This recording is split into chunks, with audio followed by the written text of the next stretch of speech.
कालिमा से जब बुद्धि जागेगी तब वैराग्य फलित होता है। मोह रूपी कालिमा से मनुष्य के आसपास कौन सा अंधकार है? एक तो वो अंधकार है जो दियों के जलाने से मिट जाता है। धर्म से उस अंधकार का कोई भी संबंध नहीं। वो हो तो भी कोई फर्क नहीं पड़ता, नहीं हो तो भी कोई फर्क नहीं पड़ता। फिर धर्म किस अंधकार को मिटाने के लिए चेष्टा रखता है? एक और भी अंधकार है जो मनुष्य के शरीर को नहीं घेरता वरन मनुष्य की चेतना को घेर लेता है। एक और भी अंधकार है जो मनुष्य की आत्मा के चारों तरफ घिर जाता है। उस अंधकार को प्रश्न कह रहे हैं मोह रूपी कालिमा।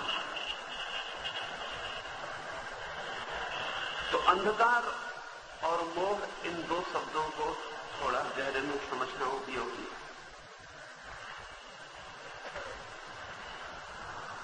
अंधकार का लक्षण क्या है? अंधकार का लक्षण है कि दिखाई नहीं पड़ता।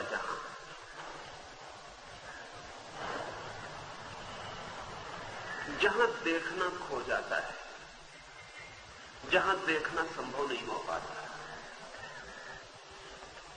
जहां आंखों पर पर्दा पड़ जाता है। एक दूसरा, जहां दिखाई न पड़ने से कोई मार्ग नहीं मालूम पड़ता, कहां जाएं, क्या करें। तीसरा, जहां दिखाई न पड़ने से प्रतिपल किसी भी चीज से टकरा जाने की संभावना हो जाती है।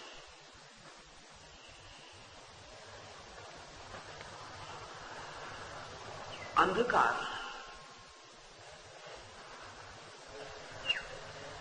हमारी दृष्टि का खो जाना है। मोह में भी ऐसा ही घटित होता है। इसलिए मोह को अंधकार कहने की सार्थकता है। मोह में जो हम करते हैं, मोह में जो हम होते हैं, मोह में जैसे हम चलते हैं, मोह में जो भी हमसे निकलता है वो ठीक ऐसा ही है जैसे अंधेरे में कोई टटोलता हो। नहीं कुछ पता होता क्या कर रहे हैं, नहीं कुछ पता होता क्या हो रहा है, नहीं कुछ पता होता कौन सा रास्ता है, कौन सा मार्ग है। आंखें नहीं होती है।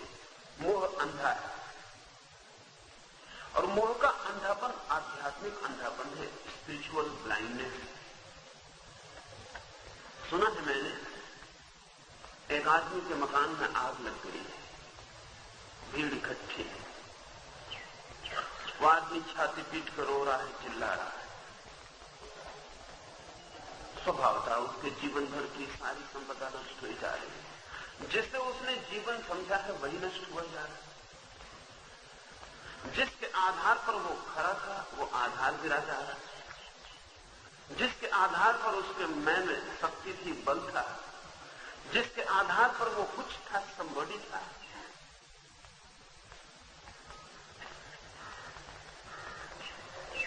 वो सब बिखरा जा रहा है। जॉन फॉलिस ने किताब लिखी है अरिस्टोस, उसमें कुछ कीमती वचन लिखे हैं। उसमें एक कीमती वचन है, nobody wants to be nobody. Nobody wants to be nobody. ठीक अनुवाद मुश्किल है। कोई भी नहीं चाहता कि कोई भी नहीं हो। सभी चाहते हैं संबड़ी हो, कुछ हो। उसकी संबड़ीनेस बिखरी जा रही है उस आदमी की। वो कुछ था इस मकान के होने से, और जिनका भी कुछ होना किसी और चीज के होने पर निर्भर है, किसी दिन ऐसा ही रुदन, ऐसी ही पीड़ा उन्हें घेर लेती है, क्योंकि वे सब जो बाहर की संपदा पर टिके हैं किसी दिन बिखरते हैं, क्योंकि बाहर कुछ भी टिकने वाला नहीं। वो उसी के मकान में आग लग गई ऐसी नहीं, सभी के बाहर के मकानों में आग लग जाती। असल में बाहर जो भी है वो आग पर चढ़ा हुआ है, तो छाती पीटता है, रोता है, स्वाभाविक। फिर पड़ोस में कोई दौड़ा हुआ आता है और कहता है व्यर्थ रो रहे हो तुम, तुम्हारे लड़के ने मकान तो कल बेच दिया। उसका बयाना भी हो गया। क्या तुम्हें पता नहीं? बस आंसू द्रोहित हो गए, उस आदमी की छाती पीटना बंद हो गया। जहां रोना था वहां वो हंसने लगा, मुस्कुराने लगा, सब एकदम बदल गया। अभी भी आग लगी है, मकान जल रहा है, वैसा ही जैसा क्षण भर पहले जलता था। फर्क कहां पड़ गया? मकान अब मेरा नहीं रहा, अपना नहीं रहा। मोह का जो जोड़ था मकान से वो टूट गया है। अब भी मकान में आग है, लेकिन अब आंख में आंसू नहीं। आंख में जो आंसू थे वे मकान के जलने की वजह से थे, तो मकान अब भी जल रहा है। आंख में जो आंसू थे वो मेरे के जलने की वजह से, मेरा अब नहीं जल रहा है। आंखें साफ हो गई, अब आंसुओं की परत आंख पर नहीं। अब उस आदमी को ठीक ठीक दिखाई पड़ रहा है, अभी उसे कुछ भी दिखाई नहीं पड़ रहा है। उधर आंख की लपटें थी, इधर आंख में भी तो आंसू थे, सब धुंधला था, सब अंधेरा था। अब तक उसके हाथ पैर कपते थे, अब हाथ पैर का कंपन चला गया। अब वो आदमी ठीक वैसा ही हो गया जैसे और लोग हैं। वो कह रहा है ठीक है, जो हो गया ठीक है। तभी उसका लड़का दौड़ा हुआ आता है और वो कहता है बात तो हुई थी लेकिन बयाना नहीं हो पाया। बेचने की बात चली थी लेकिन हो नहीं पाया, और अब इस जले हुए मकान के लिए कौन खरीदने वाला है? फिर आंसू वापस लौटा है, फिर छाती पीटनी शुरू हो गई। मकान अब भी वैसा ही चल रहा है। मकान को कुछ भी पता नहीं चला कि इस बीच सब बदल गया था, फिर सब बदल गया। मोह फिर लौट आया, आंखें फिर अंधी हो गई, फिर मेरा जलने लगा है। इस जीवन में मोह ही जलता है, मोह ही चिंतित होता है, मोह ही तनाव से भरता है, मोह ही संताप को उपलब्ध होता है, मोह ही भटकाता है, मोह ही गिराता है, मोह ही जीवन का दुख है। इसे प्रश्न मोह कह रहे हैं, बुद्ध ने इसे तृष्णा कहा है, तन्हा कहा है। इसे कोई और नाम दे, इससे कोई फर्क नहीं पड़ रहा है। इसके भीतरी रहस्य में एक गुण है और वो ये कि जो मेरा नहीं है वो मेरा मालूम होने लगता है। मोह की जो हिप्नोसिस है, मोह का जो सम्मोहन है, वहां जो मेरा नहीं है वो मेरा मालूम होने लगता है, और जो मेरा है उसका कुछ पता ही नहीं चलता है। मोह के अंधकार का जो गुणधर्म है वो ये है कि जो मेरा नहीं है वो मेरा मालूम होता है, और जो मेरा है वो मेरा नहीं मालूम होता है। एक रिवर्सन, एक विपर्य हो जाता है, चीजें सब उल्टी हो जाती हैं। मकान मेरा कैसे हो सकता है? मैं नहीं था तब भी था, मैं नहीं रहूंगा तब भी रहेगा। जमीन मेरी कैसे हो सकती है? मैं नहीं था तब भी थी, मैं नहीं रहूंगा तब भी होगी। और जमीन को बिल्कुल पता नहीं है कि मेरी है। और मेरा मोह एक सम्मोहन का जाल फैला लेता है। मेरा बेटा है, मेरी पत्नी है, मेरे पिता हैं, मेरा धर्म है, मेरा धर्म ग्रंथ है, मेरा मंदिर है, मेरी मस्जिद है। मैं के आसपास एक बड़ा जाल खड़ा हो जाता। वो जो मैं का फैलाव है वही मोह का अंधकार है। असल में मैं जो है उसे ठीक ऐसा समझे कि वो अंधेरे का दिया है। जैसे दिए से रोशनी गिरती ऐसे मैं से अंधकार गिरता है। जैसे दिया जलता है तो प्रकाश हो जाता है, ऐसा मैं जलता है तो अंधकार हो जाता है। जितना सघन में उतनी डार्कनेस, उतना निबिड़ अंधकार चारों ओर फैलता चला जाता है। जो आदमी मैं में ही जीता है वो अंधकार में जीता है, मोह निशा में। तो कृष्ण कहते हैं इस मोह की कालिमा से, इस मोह की कालिमा से जो मुक्त हो जाता है वैसा व्यक्ति वैराग्य को उपलब्ध होता है। लेकिन कृष्ण जिसे वैराग्य कहते हैं, हम आमतौर से उसे वैराग्य नहीं कहते हैं। इसलिए इस बात को भी ठीक से समझ लेना जरूरी है। हम तो वैराग्य जिसे कहते हैं वो राग की विपरीतता को कहते हैं, विपरीत राग को कहते हैं वैराग्य। हम जिसे वैराग्य कहते हैं, मकान मेरा है ऐसा जानना राग है हमारी बुद्धि में, मकान मेरा नहीं है ऐसा जानना वैराग्य है हमारी बुद्धि में। लेकिन मेरा है या मेरा नहीं है, ये दोनों एक ही चीज के दो छोर हैं।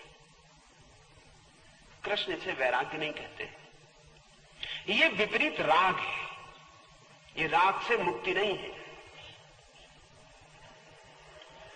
नहीं, मेरा नहीं है। रामतीर्थ अमेरिका से वापस लौट गए तो टहरी गढ़वाल में मेहमान थे। उनकी पत्नी मिलने आई।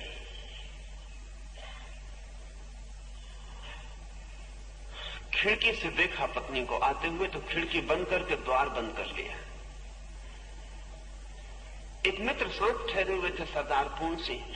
उन्होंने कहा, दरवाजा क्यों बंद करते हैं? क्योंकि मैंने आपको किसी भी स्त्री के लिए कभी दरवाजा बंद करते नहीं देखा। पूर्ण सिंह जानते हैं कि जो आ रही है उनकी पत्नी है या थी। रामतीर्थ ने कहा, वो मेरी कोई भी नहीं है। पर पूर्ण सिंह ने कहा कि और भी जो स्त्रियां आती हैं वो भी आपकी कोई नहीं है, लेकिन उन और कोई नहीं स्त्रियों के लिए कभी द्वार बंद नहीं किया। नहीं, ये स्त्री जरूर आपकी कोई है। विशेष आयोजन करते हैं, द्वार बंद करते हैं। ये रामदेव ने कहा, वो मेरी पत्नी थी लेकिन मेरी कोई पत्नी नहीं है। पूर्ण सिंह ने कहा, अगर वो पत्नी नहीं है तो उसके साथ वैसा ही व्यवहार करें जैसा किसी भी स्त्री के साथ करते हैं, द्वार खोलें। ये व्यवहार विशेष है, ये विपरीत राग का व्यवहार है। एक भ्रम था कि मेरी पत्नी है, अब एक भ्रम है कि मेरी पत्नी नहीं है। लेकिन अगर पहला भ्रम गलत था तो दूसरा भ्रम सही कैसे हो सकता है? वो पहले पर ही खड़ा है, वो पहले का ही एक्सटेंशन है, वो उसी का विस्तार है। पहला भ्रम तो हमारी समझ में आ जाता है, दूसरा भ्रम विरागी का भ्रम है, सन्यासी का, त्यागी का, वो जरा हमारी समझ में मुश्किल से आता है। लेकिन साफ है बात कि ये पत्नी विशेष है, ये साधारण नहीं है। इस स्त्री के प्रति रामतीर्थ की कोई दृष्टि है। किसी दिन रामतीर्थ ने इस स्त्री के लिए उठ के द्वार खोला होता, अब उठ के द्वार बंद कर रहे हैं, लेकिन इस स्त्री के लिए उठते जरूर। किसी दिन द्वार खोलने उठे होते, अपनी पत्नी है, आज द्वार बंद करने उठे, अपनी पत्नी नहीं है, लेकिन द्वार खोलने तक रामतीर्थ को उठना पड़ता है। ये वैराग्य नहीं है। पूर्ण सिंह ने कहा कि अगर आप द्वार नहीं खोलते हैं तो मैं नमस्कार करता हूं, मेरे लिए आपका सब ब्रह्म ज्ञान व्यर्थ हो गया, मैं जाता हूं। ये कैसा ब्रह्म ज्ञान है? क्योंकि किसी स्त्री से आपने नहीं कहा अब तक रुकने के लिए। सभी स्त्रियों में ब्रह्म दिखाई पड़ा, आज इस स्त्री में कौन सा कसूर हो गया है कि ब्रह्म नहीं है? रामतीर्थ को भी चुभी बात ख्याल में पड़ी। द्वार तो खोल दिया, लेकिन विचारशील व्यक्ति थे। ये तो दिखाई पड़ गया कि वैराग्य फलित नहीं हुआ है, क्योंकि वैराग्य का अर्थ ही यह है कि जहां न राग रहा हो न विराग रहा हो, वैराग्य भी ना रहा हो, वही वैराग्य है। मोह की निशा पूरी ही खो गई हो, मेरा खो गया हो, मेरा नहीं है ये भी खो गया हो। जहां वैराग्य भी नहीं है वही वैराग्य है। रामतीर्थ को भी दिखाई तो पड़ गया, समझ में तो आ गया। उसी दिन उन्होंने गेरुए वस्त्र छोड़ दिए। ये जान के आपको हैरानी होगी कि रामतीर्थ ने जिस दिन जल समाधि ली उस दिन वो गेरुए वस्त्र नहीं पहने हुए थे, उस दिन उन्होंने साधारण वस्त्र पहन लिए थे। क्योंकि ये उनको भी साफ हो गया था कि वो वैराग्य नहीं है।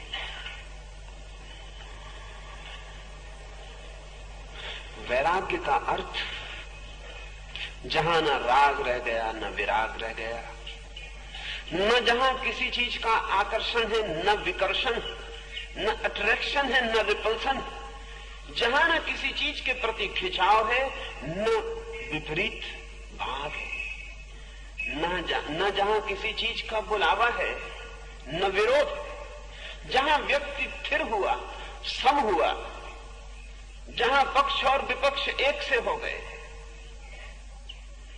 वहां वैराग्य फलित होता है।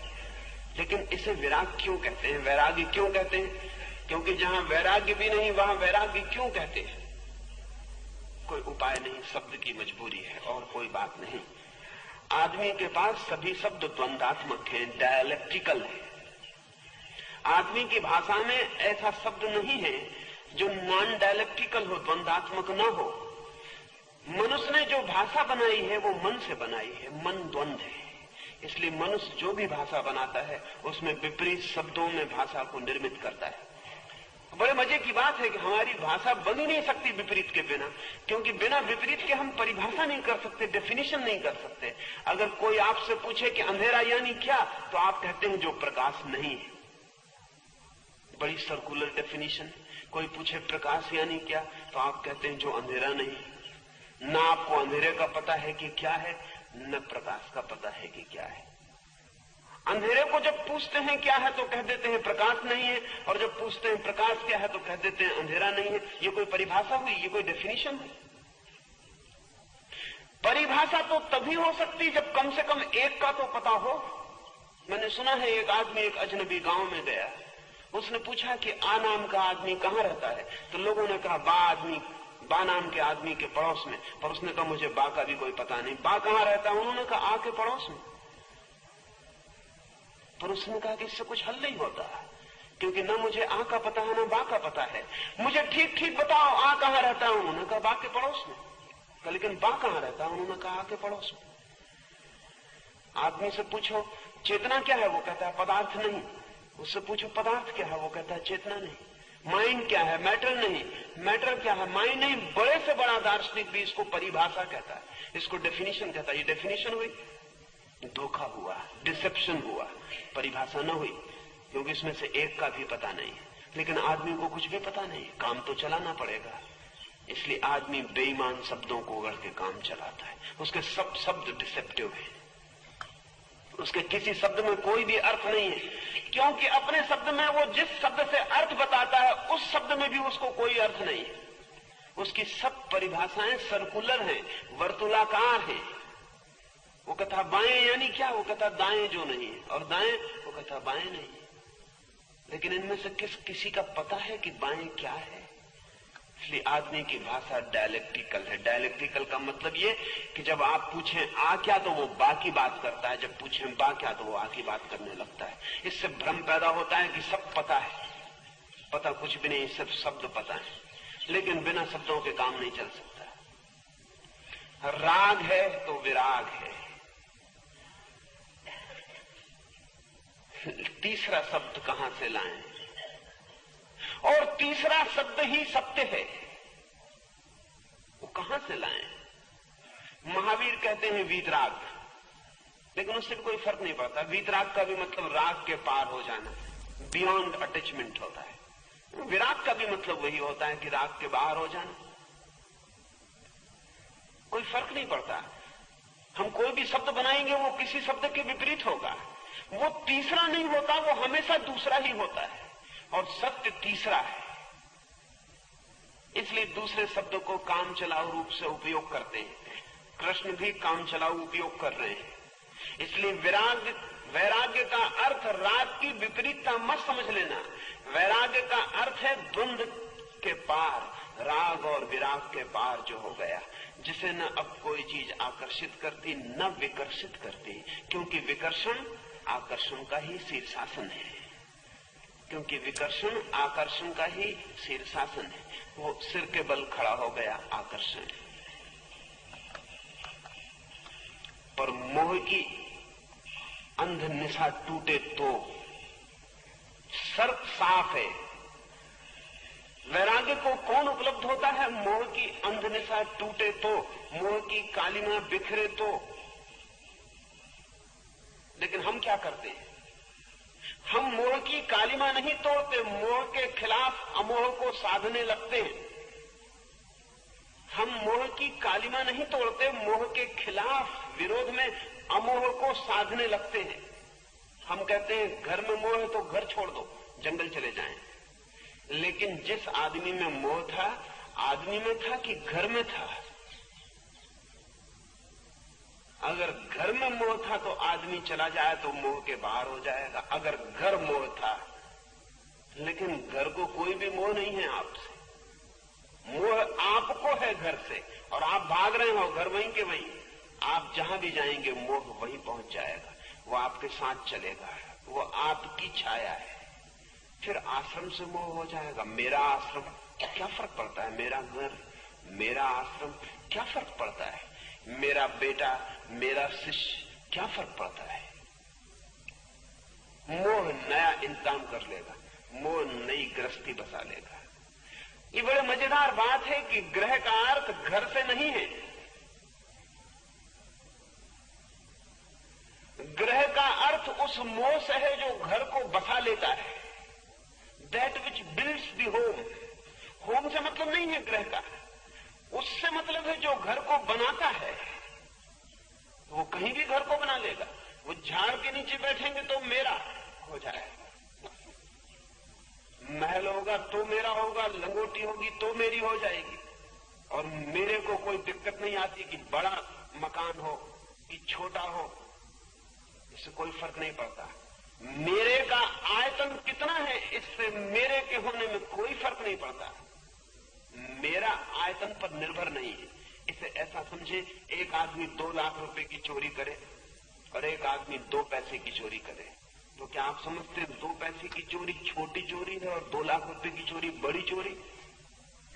आयतन बड़ा है, चोरी बराबर है।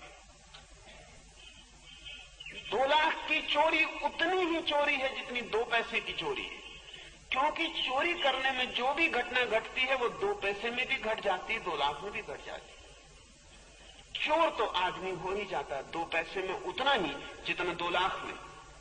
हाँ, अदालत 2 पैसे के चोर को छोटा चोर कहे, 2 लाख के चोर को बड़ा चोर कहे, सजा कम ज्यादा करे, वो बात अलग है, क्योंकि अदालत को चोरी से मतलब नहीं है, 2 लाख से मतलब है। अदालत क्वांटिटी पर जीती है। धर्म का क्वांटिटी से, परिमाण से कोई संबंध नहीं, धर्म का क्वालिटी से संबंध है, गुण से संबंध है। धर्म कहेगा 2 पैसे की चोरी या 2 लाख की चोरी बराबर चोरी है, इसमें कोई फर्क नहीं। गणित में होगा फर्क, धर्म में कोई भी फर्क नहीं है। धर्म के लिए चोरी हो गई, आदमी चोर है। सच तो यह है कि धर्म को और थोड़ा गहरे में उतरे तो अगर 2 लाख और 2 पैसे की चोरी में कोई फर्क नहीं है, तो 2 लाख की चोरी और चोरी करने के विचार में भी कोई फर्क हो सकता है। धर्म के लिए कोई फर्क नहीं है। चोरी की या चोरी करने का विचार किया, कोई अंतर नहीं है, बात घटित हो गई।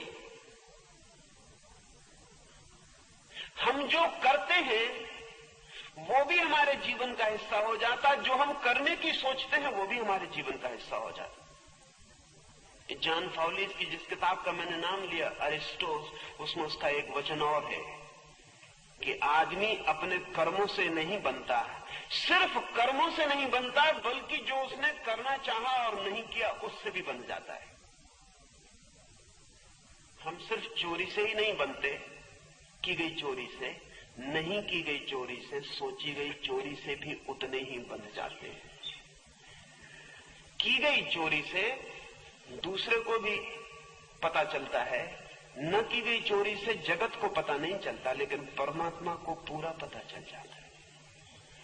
क्योंकि परमात्मा से हमारे संबंध भाव के हैं, कृत्य के नहीं, करने के नहीं है। हमारे संबंध परमात्मा से, करने के संबंध जगत से हैं, समाज से हैं, बाहर से हैं।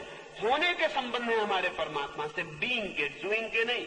और होने में क्या फर्क पड़ता है? मैंने चोरी की कल्पना की या मैंने चोरी की, इससे होने में कोई फर्क नहीं पड़ता। चोर में हो गया। परमात्मा की तरफ तो चोरी की खबर पहुंच गई कि आदमी चोर है। हाँ, जगत तक खबर नहीं पहुंची। जगत तक खबर पहुंचने में देर लगेगी। जगत तक खबर पहुंचने में चोरी का विचार ही नहीं, चोरी को हाथ का भी सहयोग लेना होगा। जगत तक पहुंचने में भाव ही नहीं, पौद्गलिक कृत्य, मटेरियल एक्ट भी करना होगा। इससे चोरी बढ़ती नहीं, सिर्फ चोरी प्रकट होती है। अनमैनिफेस्ट चोरी मैनिफेस्ट होती है, अव्यक्त चोरी व्यक्त होती है, बस और कोई फर्क नहीं पड़ता। लेकिन अव्यक्त चोरी उतनी ही चोरी है जितनी व्यक्त चोरी है, जहां तक धर्म का संबंध है। तो ये सवाल नहीं है कि आपके पास कितना बड़ा मकान है, कि मकान नहीं है, झोपड़ा है। ये सवाल नहीं है कि आपके पास करोड़ों रुपए हैं कि कौड़ियां हैं। ये सवाल नहीं है। सवाल ये है कि आपके पास मेरा कहने का भाव है या नहीं है। वही मेरे का भाव मोह की निशा है, मोह का अंधकार है। जब तक आप कह सकते हैं मेरा, चाहे ये मेरा किसी भी चीज से जुड़ता हो, मेरा धर्म, फर्क नहीं पड़ता, मोह की निशा जारी है। आप कह सकते हैं हिंदू, मुसलमान, मेरा, कुरान, बाइबल, गीता मेरी, मंदिर मस्जिद मेरा। हम अजीब लोग हैं। सारे दुनिया के धर्म चिल्लाते हैं कि जिसे परमात्मा को पाना हो उसे मेरे को छोड़ना पड़ेगा, और हम इतने कुशल हैं कि हम परमात्मा को भी मेरा बना लेते हैं कि मेरा, वो परमात्मा तेरा, ये परमात्मा मेरा। मैंने सुना है कि किसी गांव में एक बहुत मजेदार घटना घटी।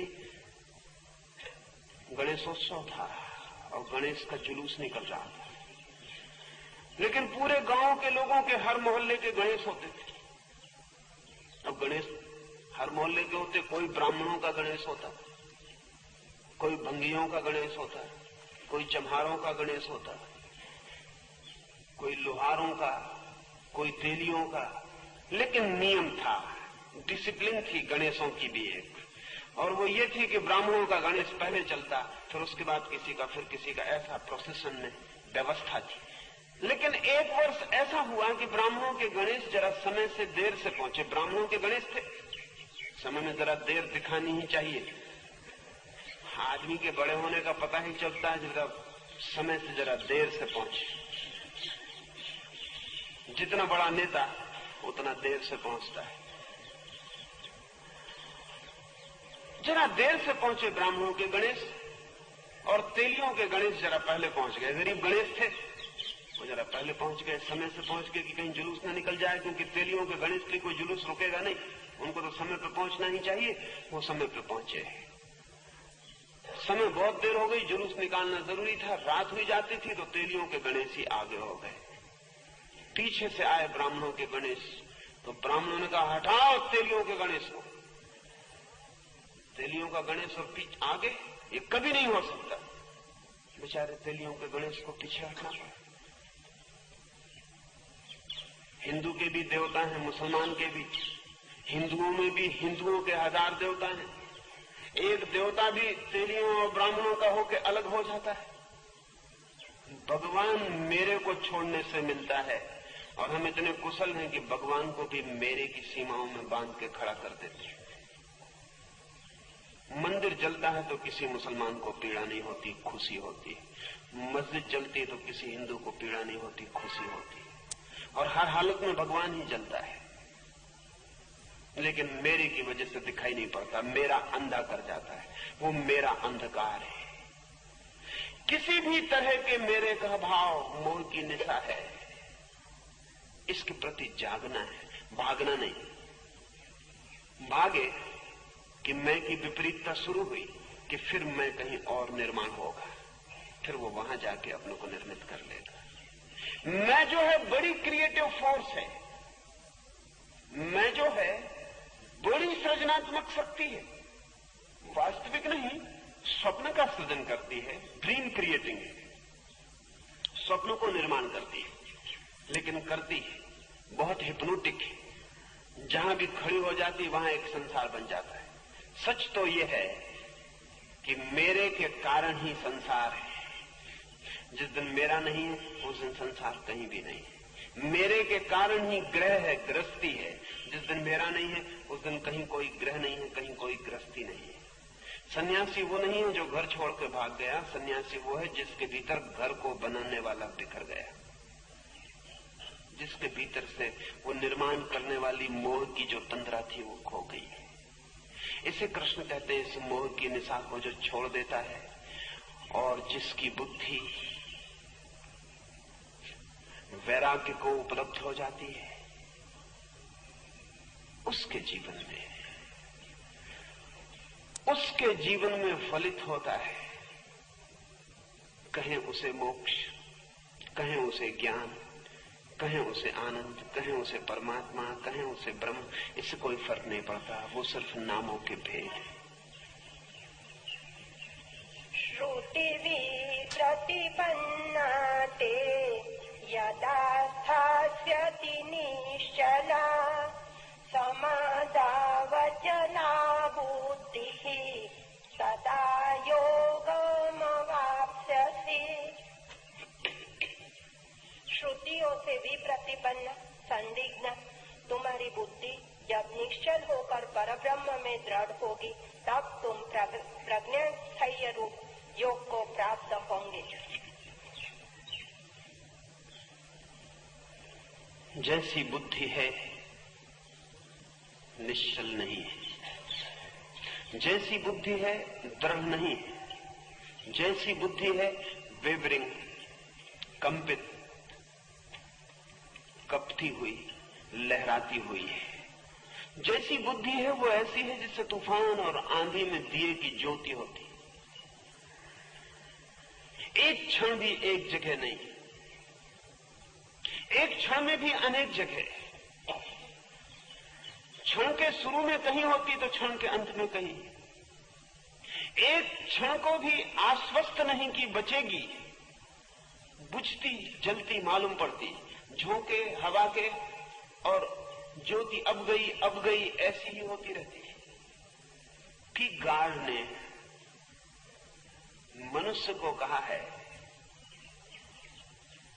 ए ट्रेम्बलिंग, एक कंपन।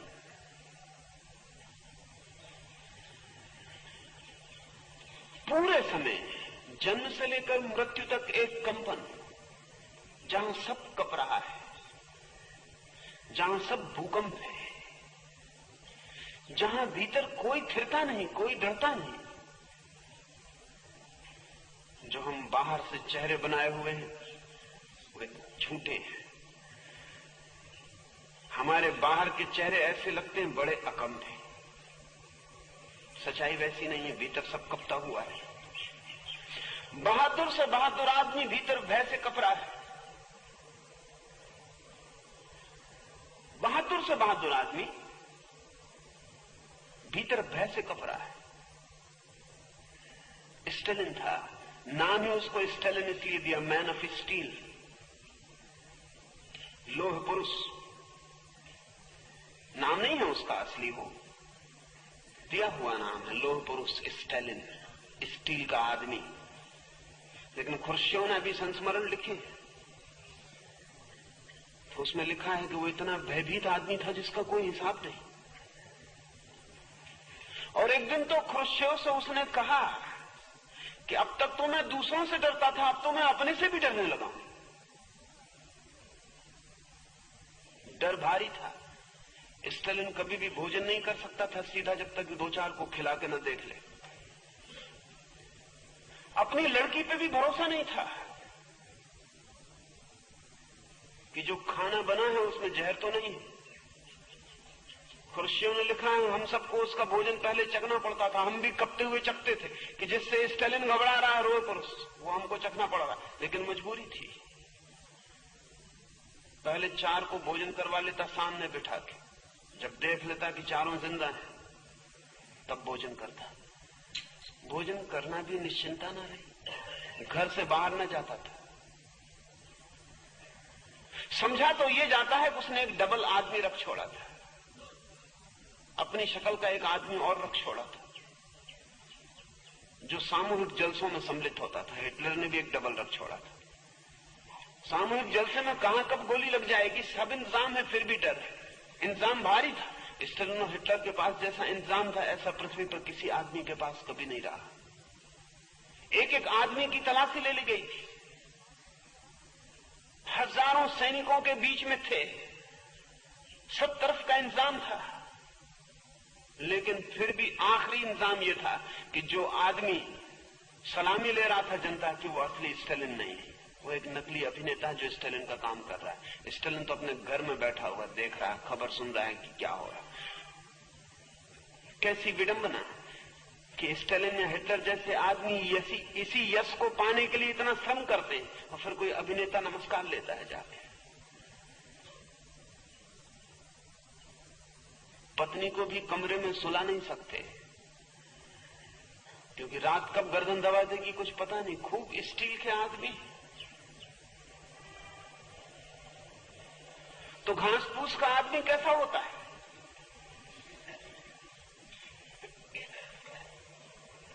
भूसे से भरा आदमी कैसा होता है? और अगर स्टालिन इतने भूसे से भरे हैं तो हमारी क्या हालत होगी? हम तो स्टालिन नहीं है, हम तो स्टील के आदमी नहीं है। स्टील के आदमी की यह हालत हो तो हमारी क्या हालत होगी? नहीं, एक चेहरा, एक मास्क, एक मुखौटा है जो ऊपर से बिल्कुल थिर है, भीतर असली चेहरा पूरे वक्त कप रहा है। वहां कंपन ही चल रहा है, वहां बहादुर से बहादुर आदमी भीतर भयभीत है, वहां ज्ञानी से तथाकथित ज्ञानी भीतर गहरे में अज्ञान से कप रहा है।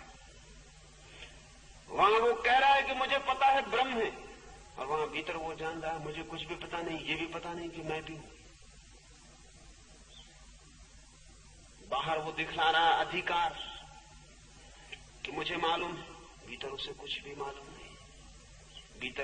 भीतर अज्ञान खाए जा रहा है। बाहर से वो कह रहा है आत्मा अमर है, और भीतर मौत मुंह बाय मालूम पड़ती है। ऐसी जो हमारी बुद्धि है जो दृढ़ नहीं, लेकिन दृढ़ का क्या मतलब है? फिर वही कठिनाई है शब्दों की। दृढ़ का क्या मतलब है? जिसको हम दृढ़ आदमी कहते हैं, क्या उसके भीतर कंपन नहीं होता? असल में जितनी दृढ़ता आदमी बाहर से दिखाता है उतना ही भीतर कंपित होता है। असल में दृढ़ता जो है वो सेफ्टी मेजर है, वो भीतर के कंपन को झुठलाने के लिए आयोजन है। एडलर ने इस संबंध में बड़ी मेहनत की है। शायद मनुष्य जाति के इतिहास में इस दिशा में एडलर की खोज सर्वाधिक कीमती है। एडलर कहता है कि एक बड़ी अजीब घटना आदमी के साथ घटती है कि आदमी जो भीतर होता है उससे ठीक उल्टा बाहर आयोजन करता है। द एग्जैक्ट कॉन्ट्रेरी, ठीक उल्टा आयोजन करता है। जितना मनुष्य भीतर हीनता से पीड़ित होता है उतना बाहर श्रेष्ठता का आयोजन करता है। सभी राजनीतिक इन्फीरियरिटी कॉम्प्लेक्स से पीड़ित होते हैं, होंगे ही, अन्यथा राजनीतिक होना मुश्किल है। राजनीतिक होने के लिए जरूरी है कि भीतर हीनता का भाव हो कि मैं कुछ भी नहीं हूं, तभी आदमी दौड़ के सिद्ध करता है कि देखो मैं कुछ हूं। ये आपको कम सिद्ध करता है, अपने को ज्यादा सिद्ध करता है, अपने सामने की नहीं। गलत थी वो बात कि मैं कुछ नहीं, देखो मैं कुछ हूं। एडलर का कहना है कि बड़े से बड़े जो संगीतज्ञ हुए हैं जगत में, वे वही लोग हैं जिनकी बचपन में कान कमजोर होते हैं। कमजोर कान का आदमी संगीतज्ञ हो जाता है, कमजोर आंख के आदमी चित्रकार हो जाते हैं। लेनिन कुर्सी पे बैठता था तो उसके पैर जमीन नहीं छूते थे, पैर बहुत छोटे थे, ऊपर का हिस्सा बहुत बड़ा था।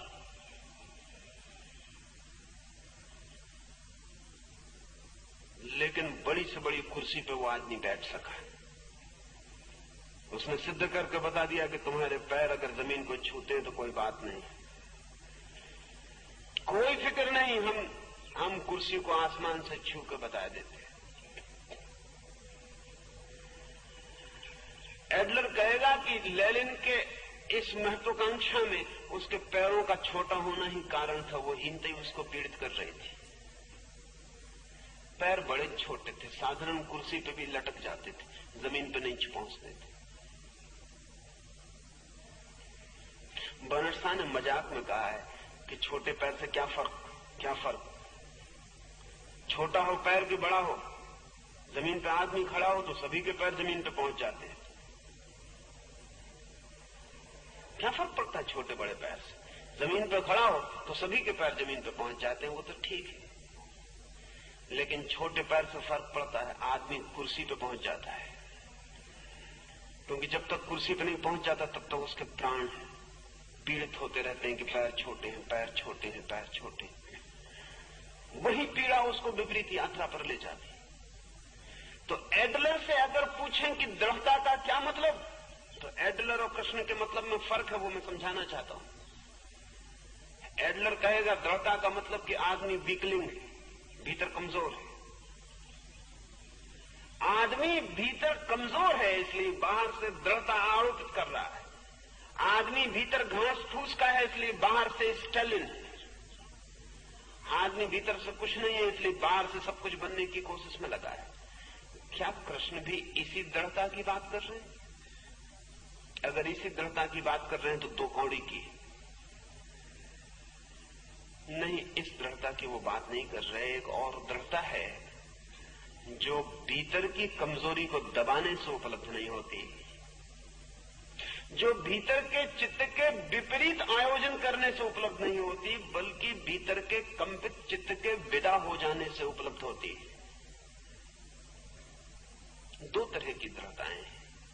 एक दृढ़ता वो है जो मेरे भीतर कमजोरी तो मौजूद रहती है, उसकी छाती पे मैं सवार होकर दृढ़ हो जाता हूं, और एक ऐसी दृढ़ता है जो मेरी कमजोरी बिखर जाती है, विलीन हो जाती है, उसके अभाव में जो मेरे भीतर छूट जाती है। लेकिन उसे हम क्या कहें? उसे दृढ़ता कहना ठीक नहीं है, क्योंकि सच तो यह है कि दृढ़ता पहले वाली ही है। तो एडलर ठीक कहता है, उसे हम क्या कहें? जो कमजोरी के विसर्जन पर बसती है। एक तो स्वास्थ्य वो है जो भीतर बीमारी को दबा के प्रकट होता है, और एक स्वास्थ्य वो है जो बीमारी के अभाव पर, एब्सेंस में प्रकट होता है। लेकिन जो बीमारी के अभाव में प्रकट होता है, उस स्वास्थ्य को हम क्या कहें? क्योंकि हम एक ही तरह के स्वास्थ्य से परिचित हैं जो बीमारी को दबा के उपलब्ध होता है। दबाने की प्रक्रिया को इसलिए हम दवा कहते हैं, दवाई, दबाने वाली, जिससे हम बीमारी को दबाते रहते हैं, उसको हम दवा कहते हैं। लेकिन एक और स्वास्थ्य है जो बीमारी का अभाव है, दबाव नहीं, सप्रेशन नहीं, एब्सेंस।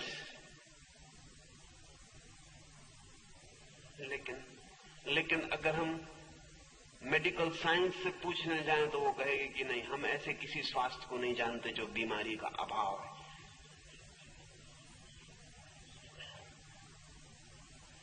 हम तो ऐसे ही स्वास्थ्य को जानते हैं जो बीमारी से लड़के उपलब्ध होता है। इसलिए अगर आप किसी चिकित्सक से जाके कहें कि मुझे स्वस्थ होना है, तो वो कहेगा हम कुछ रास्ता नहीं बता सकते। हमसे तो ये पूछो कि कौन सी बीमारी है, उसे अलग करना है, उसे मिटाना है, तो हम रास्ता बता सकते हैं।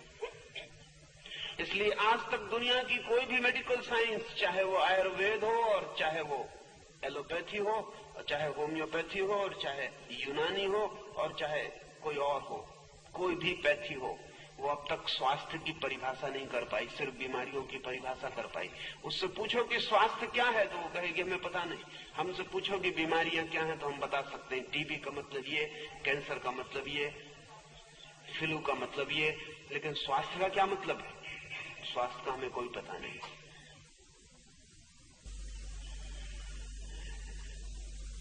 एक हीनता को दबा के श्रेष्ठता प्रकट होती है। ये श्रेष्ठता सदा ही नीचे हीनता पर कपती रहती है, सदा भयभीत, सदा अपने को सिद्ध करने को आतुर, सदा अपने को तर्क देने को चेष्टारत, सदा संदिग्ध, सदा भीतर से भय ग्रस्त,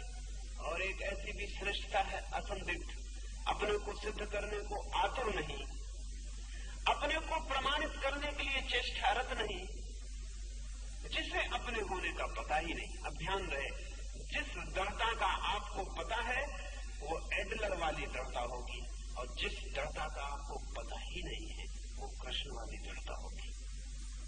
जिस दृढ़ता का पता है, पता चलेगा कैसे? पता हमेशा कंट्रास्ट में चलता है।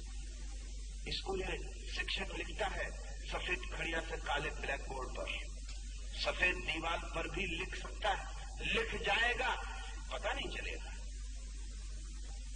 लेकिन काले ब्लैक बोर्ड पर लिखता है, दिखाई पड़ता है। काले पर लिखता ही इसीलिए कि दिखाई पड़ सके। जितना काला ब्लैक बोर्ड उतने अक्षर साफ दिखाई पड़ते हैं। जितना हीन आदमी उतनी श्रेष्ठता दिखाई पड़ती है, जितना श्रेष्ठ आदमी उतनी श्रेष्ठता सफेद दीवार पर सफेद अक्षरों जैसी लीन हो जाती, दिखाई नहीं पड़ती, कंट्रास्ट में, विरोध में दिखाई पड़ती। अगर आपको पता चलता है कि मैं स्वस्थ हूं तो समझना कि बीमारी कहीं दबी है। अगर आपको पता चलता है मैं ज्ञानी हूं तो समझना कि अज्ञान कहीं दबा है। अगर आपको पता चलता है कि मैं दृढ़ चित्तवान हूं तो समझना कि भीतर भूसा कहीं भरा है। अगर पता ही नहीं चलता, इसलिए उपनिषद कहते हैं कि जो कहता है मैं जानता हूं, समझना कि नहीं जानता।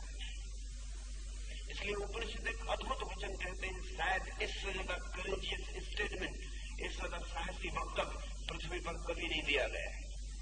उपनिषद कहते हैं कि ज्ञानी को क्या कहें? अज्ञानी तो भटक ही जाते अंधकार में, ज्ञानी महाअंधकार में भटक जाते, ग्रेटर डार्कनेस। अज्ञानी तो भटकते ही अंधकार में, ज्ञानी महाअंधकार में भटक जाते। किन ज्ञानियों की बात कर रहा है उपनिषद? उन ज्ञानियों की बात कर रहा है जिन्हें ज्ञान का पता है कि ज्ञान है, जिन्हें दृढ़ता का पता है, वे दृढ़ नहीं है। कृष्ण जिस दृढ़ता की बात कह रहे हैं उसे एडलर की दृढ़ता से बिल्कुल भिन्न जान लेना है। कृष्ण का मनोविज्ञान बहुत और है।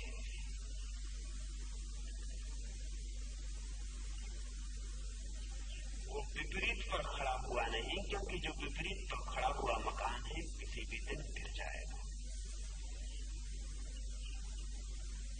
उसका कोई भरोसा नहीं। जो प्रतिकूल पर ही निर्मित है वो अपने शत्रु पर ही आधार बनाए स्वभावतः। अपने ही शत्रु के कंधे पर हाथ रख के जो बलशाली हुआ है वो कितनी देर बलशाली रहेगा? जो अपने ही विपरीत को अपनी बुनियाद में आधार से लाके पत्थर बनाया है उसके शिखर कितनी देर तक आकाश के? सूर्य की रोशनी में उन्नत रहेंगे कितनी देर तक? नहीं, ये नहीं हो सकता ज्यादा देर। और जितनी देर ये शिखर ऊपर उन्नत दिखाई भी पड़ेंगे उतनी देर भी नीचे बुनियाद में पूरे समय संघर्ष है, पूरे समय द्वंद है, पूरे समय प्राणों में कंपन है, वेवरिंग है, ट्रेम्बलिंग है। वहां कंपन चलता ही रहेगा, वहां पैर हिलता ही रहेगा, वहां पानी की धार कपती ही रहेगी। ये रेत पर बनाया हुआ मकान है, रेत पर भी नहीं पानी पर बनाया हुआ मकान है। ये अब गिरा, अब गिरा, अब गिरा, भीतर आप जानते ही रहेंगे, अब गिरा, अब गिरा, अब गिरा, भीतर आप डरते ही रहेंगे। जितना भीतर डरेंगे उतनी बाहर दृढ़ता दिखलाएंगे, अपने को धोखा देने के लिए, दूसरों को धोखा देने के लिए। लेकिन कृष्ण जिस दृढ़ता की बात कर रहे वो प्रवंचना नहीं है, वो रूपांतरण नहीं है, लेकिन वो कब फलित होता है? वो तभी फलित होता है, वो तभी फलित होता है जब चित्त राग और विराग से, जब बुद्धि चुनाव से, और जब मन विषयों के बीच कंपन को छोड़कर अकंठ हो जाता है, जब मन इच्छाओं के बीच कंपन को छोड़कर अनिच्छा को उपलब्ध हो जाता है। अनिच्छा का मतलब विपरीत इच्छा नहीं, इच्छा के अभाव को उपलब्ध हो जाता है, तब वो कहते हैं कि अर्जुन अकुंठ चित्त की दशा में जीवन की संपदा की उपलब्धि है, तब चित्त दृढ़ है, तब चित्त पानी पर नहीं चट्टानों पर है, और तब आकाश में शिखर उठ सकता है, और तब पताका जीवन की अस्तित्व की ऊंचाइयों में फहरा सकती है।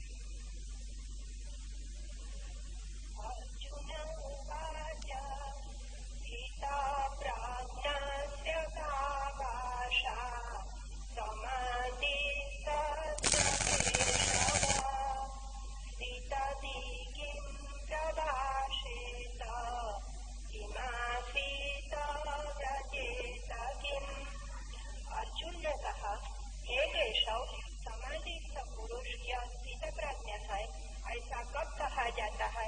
एवं स्थित प्रज्ञा क्या बोलता है, कैसे रहता है और कैसे जाता है?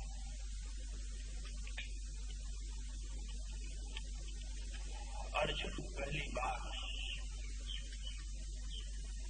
अब तक अर्जुन का जो वर्तुल व्यक्तित्व था उससे उठकर प्रश्न पूछ रहा है पहली बार। अब तक जो भी उसने पूछा था वो पुराना आदमी पूछ रहा था, वो पुराना अर्जुन पूछ रहा था। पहली बार उसके प्रश्न ने कृष्ण को छूने की कोशिश की है। पहली बार इस वचन से पहली बार वो कृष्ण के निकट आ रहा है। पहली बार अर्जुन की तरह नहीं पूछ रहा। पहली बार अर्जुन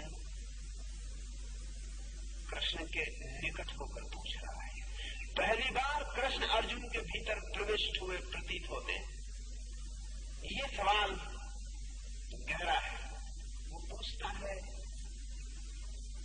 स्थिति प्रज्ञ किसे कहते हैं?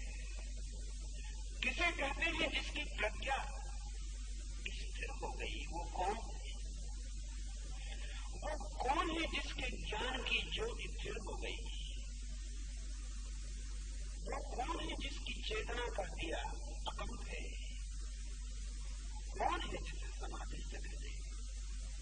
उसकी भाषा क्या है? वो उठता कैसे? वो चलता कैसे? वो बोलता कैसे? उसका होना क्या है? उसका व्यवहार क्या है? उसे हम कैसे पहचाने?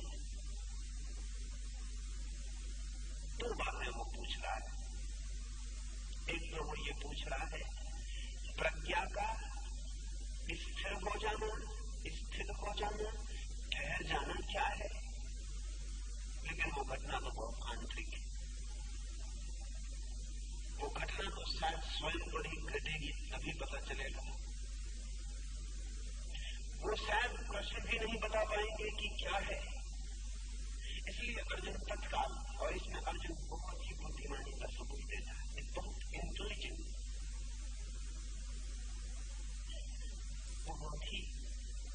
बहुत ही विचार का, विवेक का सबूत देता। प्रश्न के पहले हिस्से में पूछता है कि प्रज्ञा का स्थिर हो जाना क्या है कृष्ण। लेकिन जैसे किसी अनजान मार्ग से उसको भी एहसास होता है कि प्रश्न शायद अति प्रश्न है, शायद प्रश्न का उत्तर नहीं हो सकता है, क्योंकि घटना इतनी आंतरिक है कि शायद बाहर से न बताई जा सके। इसलिए ठीक प्रश्न के दूसरे हिस्से में वो ये पूछता है कि बताएं ये भी कि बोलता कैसे वो जिसकी प्रज्ञा स्थिर हो गई, जो समाधि को उपलब्ध हुआ, समाधि है, वो बोलता कैसे, डोलता कैसे, चलता कैसे, उठता कैसे, उसका व्यवहार क्या है। ये दूसरे प्रश्न में वो ये पूछता है कि बाहर से भी अगर हम जानना चाहें तो वो कैसा है, भीतर से जानना चाहें तो क्या है, वो घटना क्या है, वो हैपनिंग क्या है जिसको समाधिस्थ कहते हैं, वो घटना क्या है, ये भीतर से। लेकिन अगर ये न भी हो सके तो जब किसी व्यक्ति में वैसी घटना घट जाती तो उसके बाहर क्या क्या फलित होता है, उस घटना के चारों तरफ जो परिणाम होते हैं वे क्या हैं। ये प्रश्न पहला प्रश्न है जिसने कृष्ण को आनंदित किया होगा। ये पहला प्रश्न है जिसने कृष्ण के हृदय को पुलकित कर दिया। अब तक के जो भी प्रश्न थे अत्यंत रोगग्रस्त चित्त से उठे प्रश्न थे। अब तक जो प्रश्न थे वे अर्जुन जस्टिफिकेशन के लिए, वो जो चाहता था उसके ही समर्थन के लिए थे। अब तक जो प्रश्न थे उनमें अर्जुन ने चाहा था कि कृष्ण वो जैसा है वैसे ही अर्जुन के लिए कोई कंसोलेशन, कोई सांत्वना बन जाए। अब ये पहला प्रश्न है जिससे अर्जुन उस मोह को छोड़ता है कि मैं जैसा हूं वैसे के लिए सांत्वना हो। ये पहला प्रश्न है जिससे वो पूछता है कि चलो अब मैं उसको ही जानू जैसे आदमी के लिए तुम कहते हो, जैसे आदमी को तुम चाहते हो, जिस मनुष्य के आसपास तुम्हारे इशारे हैं, अब मैं उसको ही जानने के लिए आता हूं। छोड़ू उसे जो अब तक मैंने पकड़ रखा था। इस प्रश्न से अर्जुन की वास्तविक जिज्ञासा शुरू होती है। अब तक अर्जुन जिज्ञासा नहीं कर रहा था। अब तक अर्जुन कृष्ण को ऐसी जगह नहीं रख रहा था जहां से उनसे उसे कुछ सीखना, जानना है। अब तक कृष्ण अर्जुन का उपयोग एक जस्टिफिकेशन, एक रैशनलाइजेशन, एक युक्ति युक्त हो सके उसका अपना ही ख्याल उसके लिए कर रहा है। इसे समझ लेना उचित है तो आगे समझ और स्पष्ट हो सकेगी। हम अक्सर जब प्रश्न पूछते हैं तो जरूरी नहीं कि वो प्रश्न जिज्ञासा से आता हो। 100 में 99 मौके पर प्रश्न जिज्ञासा से नहीं आता। 100 में 99 मौके पर प्रश्न सिर्फ किसी कंफर्मेशन के लिए, किसी दूसरे के प्रमाण को अपने साथ जोड़ लेने के लिए आता है। बुद्ध एक दिन एक गांव में प्रविष्ट हुए। एक आदमी ने पूछा, ईश्वर है? बुद्ध ने कहा नहीं, कहीं नहीं है, कभी नहीं था, कभी नहीं होगा। स्वभाव का वो आदमी कब गया।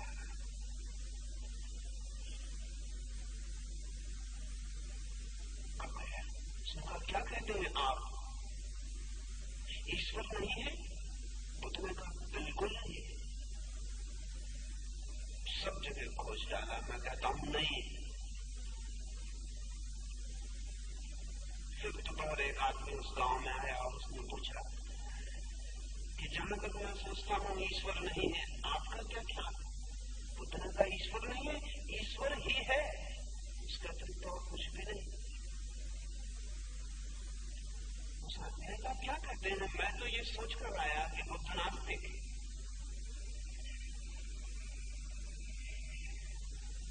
सांझ को एक और आदमी आया और उस आदमी ने बुद्ध से कहा कि मुझे कुछ भी पता नहीं है कि ईश्वर है या नहीं, आप क्या कहते हैं? बुद्ध ने कहा मैं भी कुछ ना कहूंगा, मैं भी चुप रहूंगा। उसने कहा कि नहीं नहीं कुछ तो कहे। बुद्ध ने कहा कि मैं कुछ ना कहूंगा।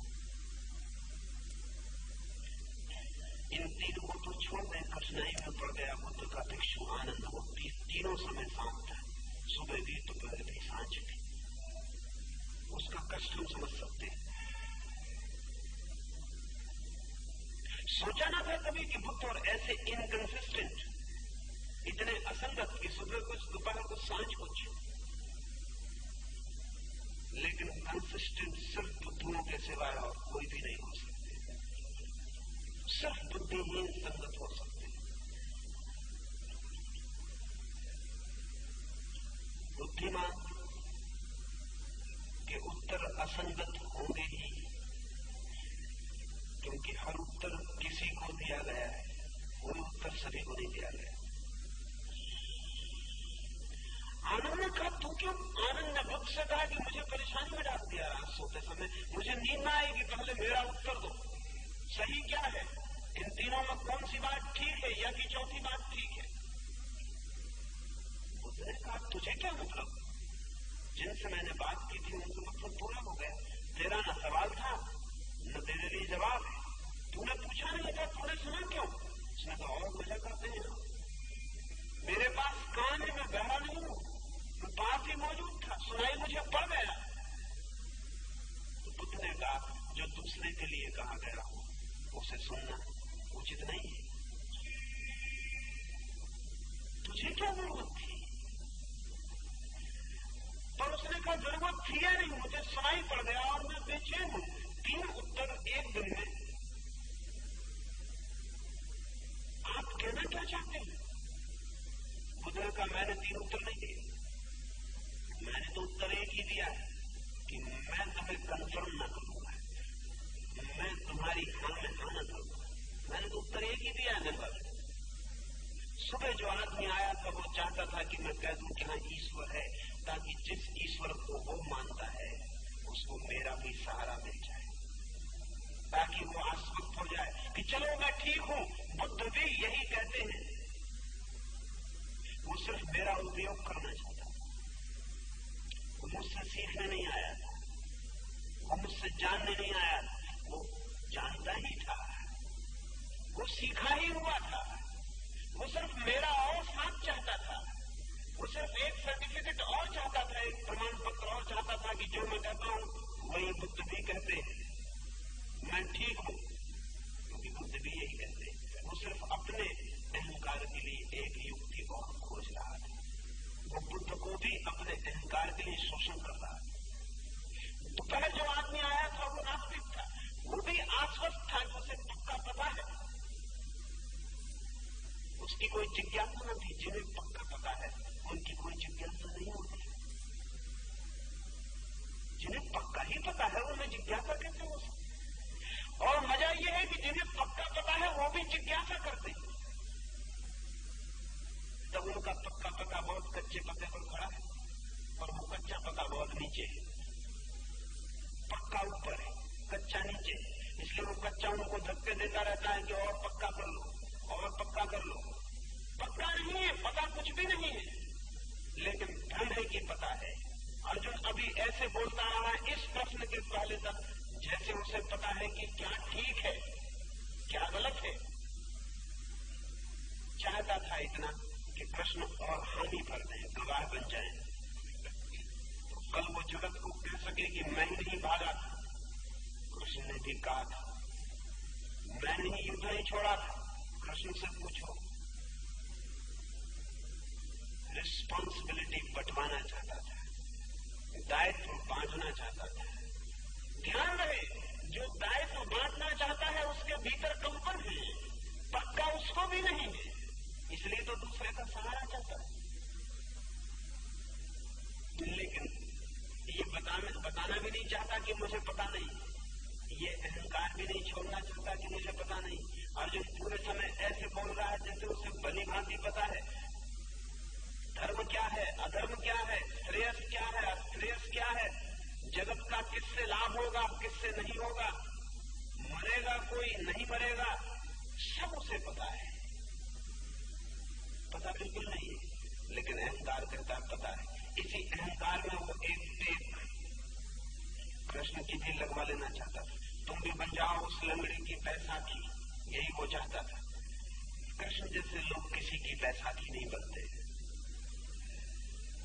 क्योंकि किसी लंगड़े की बैसाखी बनना उसको लंगड़ा बनाए रखने के लिए व्यवस्था है। कृष्ण जैसे लोग तो सब बैसाखियां छीन लेते, वे लंगड़े को पैर देना चाहते हैं, बैसाखी नहीं लेना चाहते।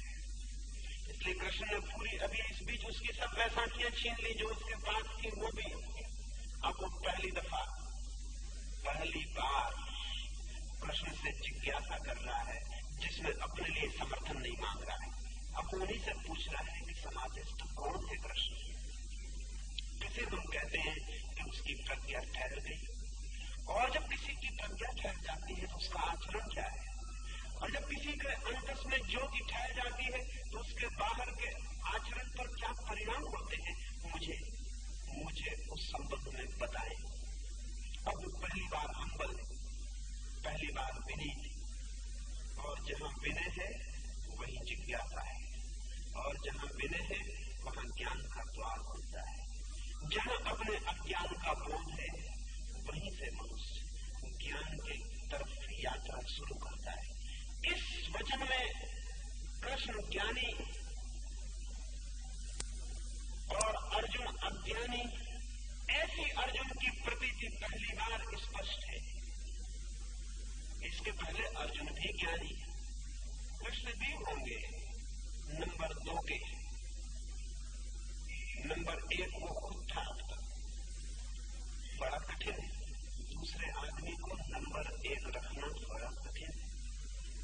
मैंने सुना है गांधी गोलमेज कॉन्फ्रेंस के लिए गए लंदन, तो उनका एक भक्त बनट साहब को मिलने गया, तो बनट साहब को कहा उस भक्त ने कि गांधी जी को आप महात्मा मानते हैं या नहीं। भक्तों को बड़ी चिंता होती है उनकी महात्मा को कोई दूसरा महात्मा मानता है कि खुद ही संदेह होता है भीतर, दूसरे से भी पक्की गारंटी करवाना चाहते हैं। अब बनट साहब से पूछने जाने की क्या जरूरत भक्त, इसको खुद ही शक रहा होगा। सोचा चलो बनट साहब से पूछ ले, और सोचा होगा ये भी कि शिष्टाचार बस भी कम से कम बनट साहब पूछेगा, तो कह नहीं सकता कि नहीं है। लेकिन बनट साहब जैसे लोग शिष्टाचार नहीं पालते, सत्याचार पालते हैं, और सत्याचार बड़ी और बात है, और शिष्टाचार का सब दिखावा है। बनट साहब ने कहा महात्मा है तुम्हारे गांधी बिल्कुल है, लेकिन नंबर 2 के है। अपने का नंबर 2 के, नंबर 1 का महात्मा कौन है? बनट साहब ने कहा मैं। बनट साहब ने कहा मैं झूठ न बोल सकूंगा, मैं अपने से ऊपर किसी को रख ही नहीं सकता हूं, ऐसी मेरी स्पष्ट कर दी थी। अब तो उनको कहा गया कि कैसा अहंकारी आदमी, लेकिन बनट साहब बड़ा ईमानदार आदमी है। नंबर 1 कोई भी अपने को रखता है, वो जो कहता है चरणों की धूल वो भी नंबर 1 ही रखता है अपने को। ये चरणों की धूल वगैरह सब शिष्टाचार है। बनट होने का सच्चाई है कि ज्यादा से ज्यादा नंबर 2 रख सकता हूं तुम्हारे महात्मा। नंबर 1 तो तय है, उसकी कोई बात ही मत करो, उसमें कोई शक शुबा नहीं है मुझे, मैं नंबर 1 हूं।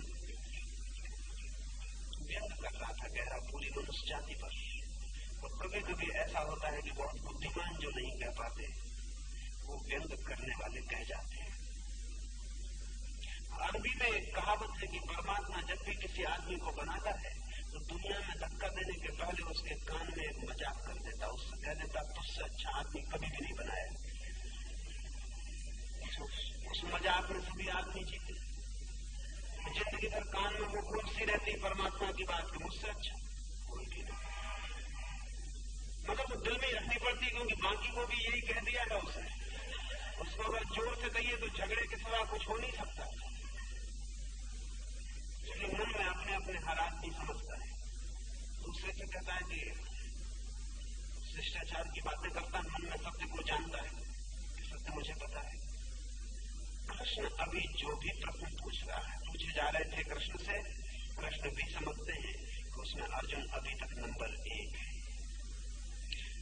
इस पूरे बीच उसके नंबर 1 को गिराने की उन्होंने सब तरफ से कोशिश की है। उसको चाहा है कि वो समझे कि स्थिति क्या है, व्यर्थ ही अपने को नंबर 1 न माने, क्योंकि नंबर 1 को केवल वही उपलब्ध होता है जिसको अपने नंबर 1 होने का कोई पता नहीं रह जाता। वो हो जाता है, जिसको पता रहता है वो कभी नहीं हो पाता। पहली दफे अर्जुन विनम्र हुआ है, अब उसकी हम्बल इंक्वायरी शुरू होती है। अब वो पूछता है कि बताओ कृष्ण, और इस पूछने में बड़ी विनम्रता है।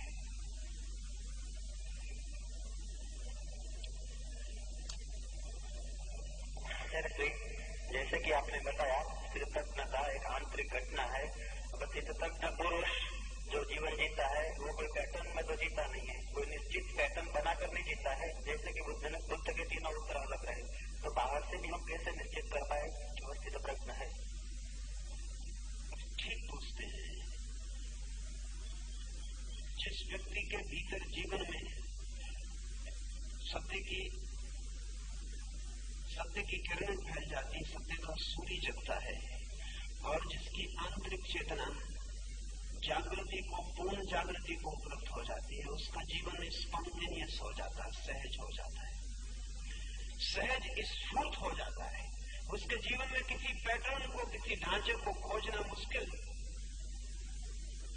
उसके जीवन में कोई बंधी बंधाई रेखाएं नहीं होती, उस व्यक्ति का जीवन रेल की पटरियों पर दौड़ता हुआ जीवन नहीं होता, गंगा की तरह भागता हुआ स्वतंत्रता से भरा जीवन होता है। वहां कोई रेल की पटरियां नहीं होती बंधी हुई कि जिन पर ही चलता है वैसा व्यक्ति। लेकिन फिर भी कुछ बातें कही जा सकती हैं, क्योंकि उसके नो पैटर्न में भी एक बहुत गहरा पैटर्न होता है। उसके न ढांचे में भी, उसके ढांचे के अभाव में भी एक गहरी आंतरिक व्यवस्था होती है, एक इनर डिसिप्लिन होती है। ऊपर तो कोई ढांचा नहीं होता। अब जैसे इतना तो कहा ही जा सकता है कि उसका जीवन सहज स्फूर्त होता है, स्पॉन्टेनियस होता है। ये भी सूचना हो गई। बुद्ध सुबह कुछ कहते हैं, दोपहर कुछ कहते हैं, सांझ कुछ कहते हैं। पैटर्न नहीं है, फिर भी पैटर्न है, ढांचा नहीं है। सुबह जो कहा था वही दोपहर नहीं दोहराया। बुद्ध जैसे व्यक्ति मर के नहीं जीते हैं, जीकर ही जीते हैं। सुबह जो दोहराया था, सुबह जो कहा था, उसको सिर्फ वही दोहराएगा जो दोपहर तक मरा हुआ है, जो दोपहर तक जिया है। फिर से उत्तर देगा, फिर रिस्पॉन्ड करेगा। उसका उत्तर सदा नया होगा। नए का मतलब यह है कि वो पुराने उत्तर को दोहराएगा नहीं। आप पूछेंगे फिर उत्तर उसमें प्रतिध्वनित होगा, वो जो भी हो। लेकिन इस 3 अलग अलग घटनाओं में, इन 3 असंगतियों में, इस इनकंसिस्टेंसी में भी एक भीतरी कंसिस्टेंसी है। सुबह भी बुद्ध सहज उत्तर देते हैं, दोपहर भी, सांझ भी। सुबह भी देख लेते कि वो आदमी सिर्फ प्रमाण चाह रहा है, दोपहर भी देख लेते कि प्रमाण चाह रहा है, सांझ भी देख लेते कि प्रमाण चाह रहा है। सुबह भी उसे डगमगा देते, दोपहर भी डगमगा देते, सांझ भी डगमगा देते। बुद्ध के ऊपर कोई मृत ढांचा नहीं है, लेकिन एक जीवंत धारा है। पर उस जीवंत धारा के संबंध में कुछ इशारे किए जा सकते हैं। जैसे एक इशारा यही किया जा सकता कि स्थिति प्रज्ञ का जीवन सहज, स्फूर्त, तत्क्षण स्फूर्त, स्पॉन्टेनियस है। इसलिए 2 स्थिति प्रज्ञ के जीवनों को ऊपर से बिल्कुल अलग अलग होते हुए भी भीतर की एकता को जांचा जा सकता, पहचाना जा सकता। जिसे मैंने पीछे कहा, कई मित्रों ने मुझे पूछा कि ऐसा कैसे हो सकता है। मैंने कहा कि महावीर और बुद्ध एक बार एक ही गांव में, एक ही धर्मशाला में ठहरे। अब एक ही धर्मशाला में 2 स्थिति प्रज्ञ, ऐसा कम होता है। एक ही बार पृथ्वी पर 2 स्थिति प्रज्ञ मुश्किल से होते हैं। एक ही धर्मशाला में, एक ही गांव, बहुत रेयर फेनोमेना, बड़ी अद्भुत घटना है। तो मुझसे मित्रों ने पूछा कि क्या इतने अहंकारी रहे होंगे कि मिले नहीं। हमको ऐसी सूझता है एकदम से, क्योंकि हम जब नहीं मिलते किसी से तो सिर्फ अहंकार के कारण नहीं मिलते, और हमारे पास कोई कारण नहीं होता क्यों मिले हम। लेकिन हमको ये पता ही नहीं होता कि अहंकार न बचा हो तो मिलना कैसे हो सकता है, क्योंकि मिलने वाला भी अहंकार है, न मिलने वाला भी अहंकार। हमें ख्याल में नहीं आती वो बात। मिले कौन? होना तो चाहिए ना कोई, मिलने के लिए भी, न मिलने के लिए भी। बुद्ध है कहां? महावीर है कहां? किससे मिलना है? कोई पराया बचा है जिससे मिलना है?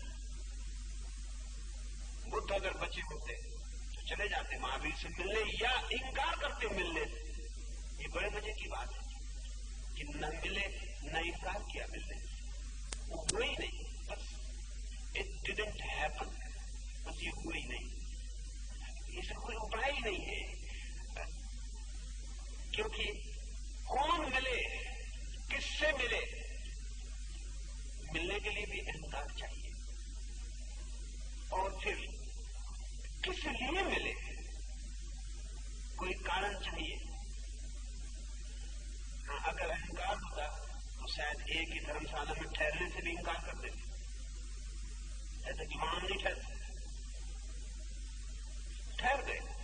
अगर कोई पकड़ कर ले जाता तो चले जाते, रुकते भी नहीं कि नहीं जाते।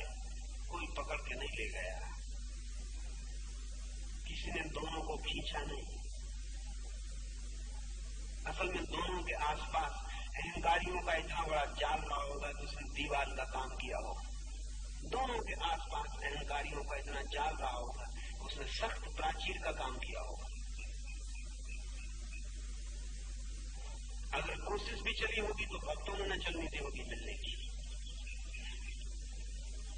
ऐसा कैसे हो सकता है? अगर बुद्ध के भक्तों ने महावीर के भक्तों से कहा होगा कि मिलाओ महावीर को, ले आओ, तो उन्होंने कहा हम ले आए, तुम ले आओ अपने बुद्ध को मिलाना हो। उनका ये कैसे हो सकता है कि बुद्ध को हम लेके आए? बुद्ध नहीं आ सकते। मगर ये बातचीत भक्तों में चली होगी, ये उनमें चली होगी जो चारों तरफ घेर के खड़े, वो सदा खड़े। दुनिया में बुद्ध, महावीर, कृष्ण और मोहम्मद और ईसा के बीच कोई दीवार नहीं है। दीवार है भक्तों के कारण, वो जो घेर कर खड़े, भयंकर दीवार है। हाँ, बुद्ध अगर तोड़ना चाहते तो दीवार को तोड़ सकते थे, लेकिन तोड़ने का भी कोई कारण नहीं है। महावीर अगर चाहते कि मिलना है तो मिल सकते थे, लेकिन महावीर और बुद्ध चाह से नहीं जीते, एकदम डिजायरलेस, अचाह से जीते। मिलना हो जाता तो हो जाता, नहीं हुआ तो नहीं हुआ। राह पे चलते मिल जाते तो मिल जाते, नहीं मिले तो नहीं मिले। मगर दोनों बिल्कुल एक जैसे, दोनों बिल्कुल एक जैसे। एक और मित्र ने इस संबंध में मुझे चिट्ठी लिख के भेजी है कि आप कहते हैं कि महावीर और बुद्ध जो कहते हैं वो बिल्कुल एक है, तो क्या बुद्ध और महावीर को दिखाई नहीं पड़ा ये कि एक? बिल्कुल दिखाई पड़ता, बिल्कुल दिखाई पड़ता था। तो उन्होंने पूछा कि अगर दिखाई पड़ता था तो उन्होंने क्या क्यों नहीं दिया कि एक है? उन्होंने नहीं कहा आपका कृपा करके, क्योंकि अगर बुद्ध और महावीर कहते हैं कि बिल्कुल एक है तो आप सिर्फ कंफ्यूज होंगे और कुछ भी नहीं हो सकता। आप सिर्फ विभ्रमित होंगे, कुछ भी नहीं हो सकता। इसलिए महावीर कहे चले जाते हैं कि जो मैं कह रहा हूं वही ठीक है, जो बुद्ध ने कहा ये जो मैं कह रहा हूं यही ठीक है। आप इतने कमजोर चित्त हैं कि अगर महावीर इतने अतिशय से न बोले तो आपके चित्त पर कोई परिणाम ही होने वाला नहीं, क्योंकि आप इतने कमजोर हैं कि अगर महावीर को आप देखें कि वो कहें कि ये भी ठीक, वो भी ठीक, ये भी ठीक, वो भी ठीक, सभी ठीक, तो आप खड़े होंगे। आप तो खुद ही कमजोर हैं, आप तो चले जाएंगे जब सभी ठीक है तो फिर ठीक, हम भी ठीक। आप उससे जो निष्कर्ष निकालेंगे वो ये कि फिर हम भी ठीक, फिर हम जाते हैं। अगर महावीर को ज्ञानियों के बीच में बोलना पड़े तो महावीर कहेंगे सभी ठीक। अगर बुद्ध को ज्ञानियों के बीच में बोलना पड़े, बुद्ध कहेंगे सभी ठीक। अगर ज्ञानियों के बीच में बोलना पड़े तो बुद्ध बोलेंगे ही नहीं, महावीर बोलेंगे नहीं, इतना भी नहीं कहेंगे कि सभी ठीक। लेकिन बोलना पड़ता अज्ञानियों के बीच में। बुद्ध और महावीर की पीड़ा आपको पता नहीं है, बोलना पड़ता है उनके बीच में जिन्हें कुछ भी पता नहीं। उनके लिए इस तरह के एब्सोल्यूट स्टेटमेंट, इस तरह के निरपेक्ष वचन की सभी ठीक सिर्फ व्यर्थ होंगे, अर्थहीन होंगे। उनके लिए कहना पड़ता है यही ठीक, और इतने जोर से कहना पड़ता है कि महावीर के व्यक्तित्व का वजन और गरिमा और महिमा इसी ठीक के बीच जुड़ जाए तो शायद आप 2 कदम उठाएं। महावीर भली भांति जानते हैं कि जिस दिन आप पहुंचेंगे जान लेंगे सभी ठीक, लेकिन उस दिन के लिए छोड़ दिया जाता, उसके लिए कोई अभी चिंता करने की जरूरत नहीं। बाहर पर आप चल रहे हैं, मैं अपने रास्ते को कहता हूं यही ठीक, आप कहते हैं उस रास्ते के बाबत क्या ख्याल है, वो जो वहां से जा रहा, मैं कहता हूं बिल्कुल गलत। जब मैं कहता हूं बिल्कुल गलत तो मेरा मतलब ये नहीं होता कि वो बिल्कुल गलत, मैं भली भांति जानता हूं कि उससे भी लोग पहुंचे, लेकिन 1000 रास्ते जा रहे हैं पहाड़ पर, और आप चल सकते हैं सिर्फ एक पर, 1000 पर नहीं।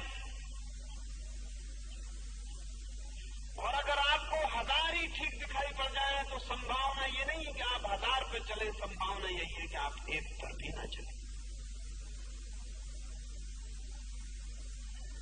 2 कदम एक पे चलें, फिर 2 कदम दूसरे पे चलें, फिर 2 कदम तीसरे पे चलें। जैसा आपका चित्त है डमाडोल, वो रास्ते बदलता रहे और आप पहाड़ के नीचे ही भटकते रहे। 1000 रास्ते भी पहुंच जाते हैं पहाड़ पर, लेकिन 1000 रास्तों से चल के कोई भी नहीं पहुंचता। अनंत रास्ते पहुंचते हैं परमात्मा तक, लेकिन अनंत रास्तों से कोई भी नहीं पहुंचता। पहुंचने वाले सदा एक ही रास्ते से पहुंचते हैं। तो महावीर जिस रास्ते पर खड़े हैं, उचित है कि वो कहें इसी रास्ते से पहुंच जाओगे, आ जाओ। और जरूरी है कि आपको इस रास्ते पर चलने के लिए भरोसा और निष्ठा आ सके। वो कहें कि बाकी कोई रास्ता नहीं पहुंचाता है।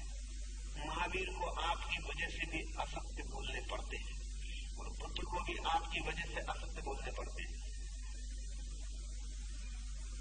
मनुष्य के ऊपर जो अनुकंपा है ज्ञानियों की, उसकी वजह से उन्हें ढेर असत्य बोलने पड़ते हैं।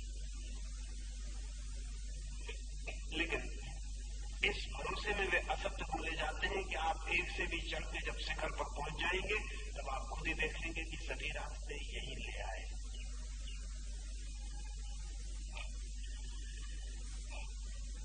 अब जैसे पूछा कि क्या ढांचा होगा? ढांचा कोई नहीं होगा, लेकिन जैसे ये बात कृष्ण भी कहेंगे कि इस रास्ते से चलो, बुद्ध भी कहेंगे इस रास्ते से चलो, महावीर भी कहेंगे इस रास्ते से चलो, शंकर भी कहेंगे इस रास्ते से चलो।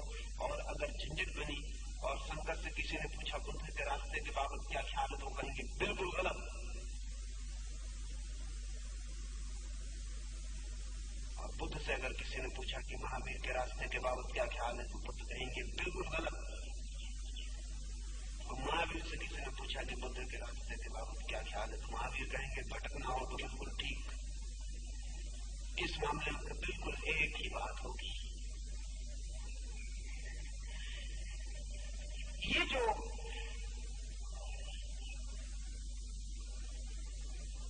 ऊपर से ढांचे नहीं दिखाई पड़ेंगे, लेकिन अगर बहुत गहरे में खोजबीन की तो बहुत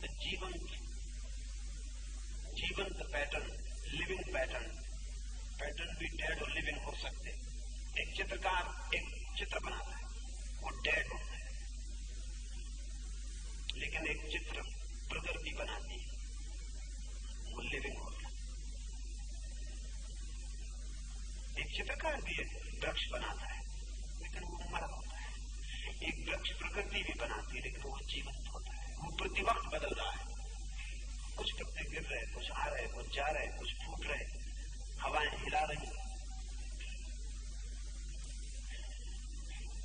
एक सूर्य सुबह उगता है और एक वानगाग भी सूर्योदय का चित्र बनाता है, लेकिन वानगाग के सूर्योदय का चित्र ठहरा हुआ है, स्टैटिक, स्टैग्नेंट। सुबह का सूरज कभी नहीं ठहरता है, उगता ही चला जाता है, कहीं नहीं ठहरता। इतना उगता चला जाता है कि डूब जाता है, एक क्षण नहीं ठहरता।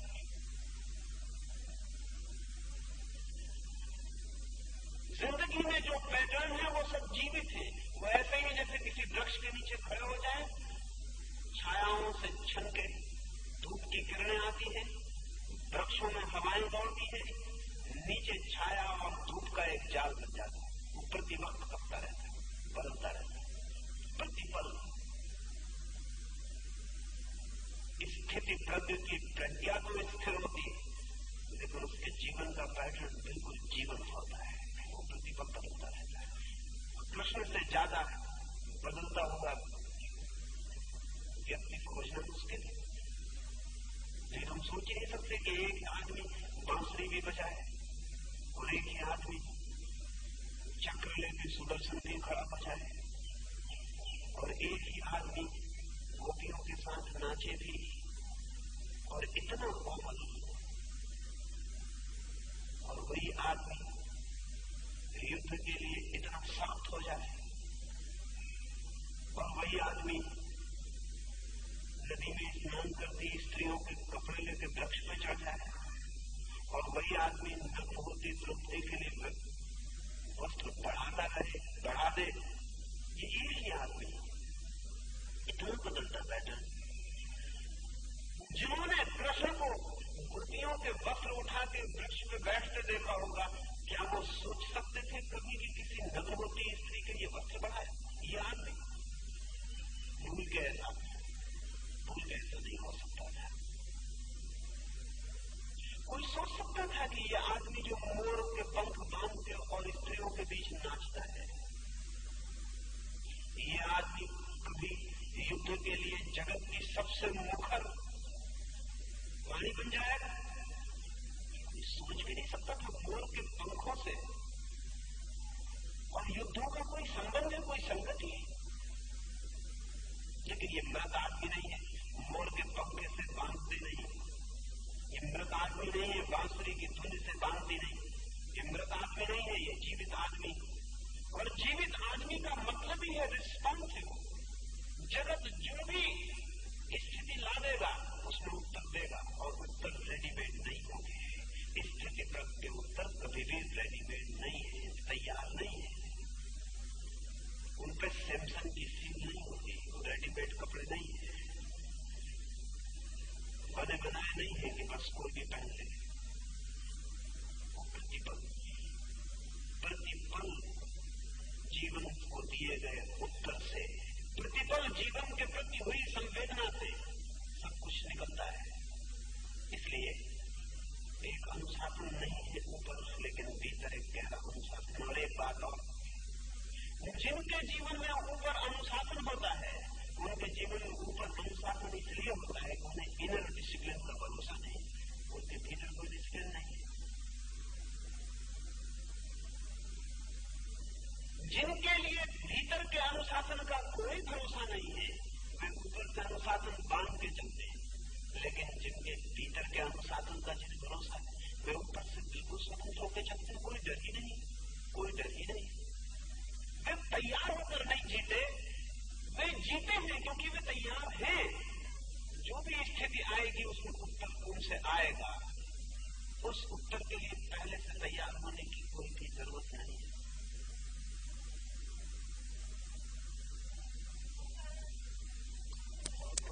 श्री भगवान उवाच प्रजाहाति यदा कामान् सर्वान् पार्थमनोगतान्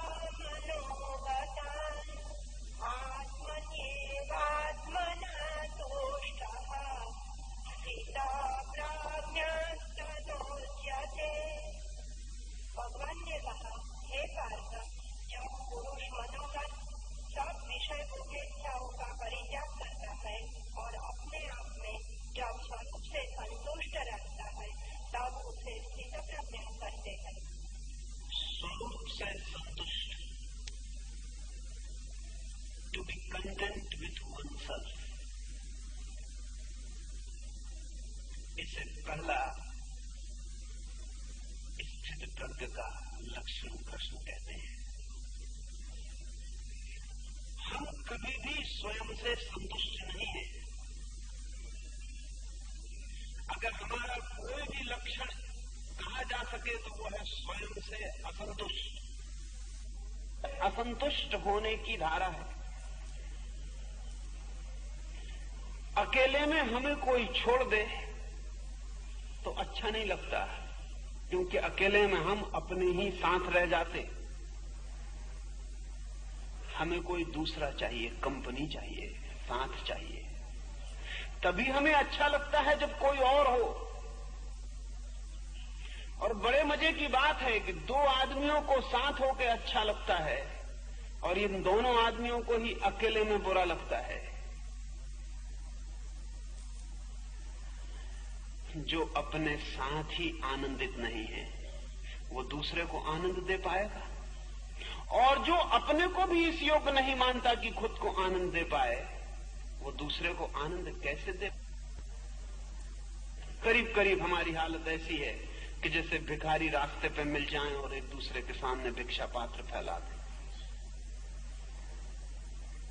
दोनों भिखारी। मैंने सुना है एक गांव में दो ज्योतिषी रहते थे। सुबह दोनों निकलते थे तो एक दूसरे को अपना हाथ दिखा देते थे। कि आज कैसा धंधा चलेगा।